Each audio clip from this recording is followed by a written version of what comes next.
সরস্বতী পুজোর প্রায় 10 দিন পরে আমি এই মিনি ব্লগটা তোমাদের সাথে শেয়ার করছি।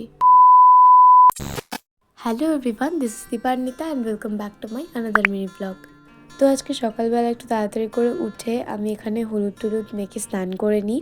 তারপরে এটা অঞ্জলির জন্য এই লুকটা আমি ক্রিয়েট করছিলাম। এটার একটা গেট রেডি উইথ মি শ্যুটও আমি করে ছেড়েছি। এই করতে করতে আমি আর সেদিন অঞ্জলি দিতে পারিনি। আমাদের বাড়িতেও একটু ছোট করে পুজো হয়েছিল, আমার ঠাম্মি করেছিল, ওটাই তোমাদের সাথে শেয়ার করলাম। আমাদের বাড়ির সামনে ঠাকুর মশাই আমাকে বলেছিলেন 8:30 থেকে 9:45-র মধ্যে উনি অঞ্জলি দিয়ে অন্য জায়গায় বেরিয়ে যাবেন। যাই হোক, আমি সেখানে ওই টাইমের মধ্যে পৌঁছতে পারিনি। এই শাড়িটা পরে যেহেতু আমি ভেবেছিলাম যে অঞ্জলি দিব, তাই এই শাড়িটা পরে আর হাতে যেই শাড়িটা পরে আমি ঘুরতে যাব সেই শাড়িটা নিয়ে চলে গেছিলাম আমি আমার বান্ধবীর বাড়িতে। আমার বান্ধবী মানে বিপাশা, ও যেখানে কম্পিউটার ক্লাস করে সেখানে পুজো হয়, তো আমরা ভেবেছিলাম ওখানেই আমরা অঞ্জলি দিয়ে নেব। ওখানে গিয়ে আমরা অনেকক্ষণ ওয়েট করি, কিন্তু অঞ্জলি দিতে অনেকটা দেরি হচ্ছিল, তাই জন্য আমরা ওখানে থাকি না।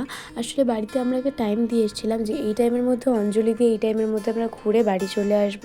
যেহেতু সেই টাইমের মধ্যে কিছুই হচ্ছিল না, আমরা ঘুরতেই পারতাম না, ওই জন্য আমরা বিপাশার বাড়িতে এসে খাওয়া দাওয়া করে নিই। বাকিটা তোমাদের নেক্সট মিনি ব্লগে শেয়ার করছি।